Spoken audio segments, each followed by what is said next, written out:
sanes dukun, sanes cenayang, sanes ustad, sanes ahli spiritual. Tapi nyoba berbagi tina pengalaman simkuring. Anu tos kaalaman tahun-tahun kapengker. Nyoba deui hudang tina kahirupan, alhamdulillah ayeuna tos ngawitan tenang. Sareng neraskeun kahirupan simkuring. Urang teh sok scroll, unggal poe dina media sosial, sugan we aya nu pas jang ngubaran hate. Terus udang deui sumangkat hirup. Tos kengeng teh acan. Hayu urang sasarengan. Di mana mimitina kieu? Ieu cirina. Hiji, upami urang geus loba jelema nu ninggalkeun dina pergaulan urang. Jol ngalaleungit urang tinggal sorangan. Nu kadua, upami urang sok ngadak-ngadak hudang tengah peuting.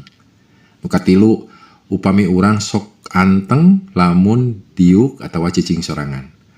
Nu kaopat, upami urang sok hayang ngadak-ngadak beberes di imah, beberes tempat sare, beberes lemari. Eta sinyal awak nu dihadiahkeun ti Allah Subhanahu wa taala, jang nampi kadeudeuh, jang nampi pituduh ti anjeunna, pikeun kahirupan nu leuwih hade ka payuna. Diteraskeun engke kanu amal-amal nu sanesna tos ngaraos kitu. Aya nu ngaraos kitu. Hayu urang sasarengan sareng simkuring moalami deui anjeun bakal kenging pituduh anu bakal dibimbing ku Allah Subhanahu wa taala. Follow akun ieu mangga mudah-mudahan tiasa manfaat. Bagikeun kanu sanes, insyaallah urang berbagi.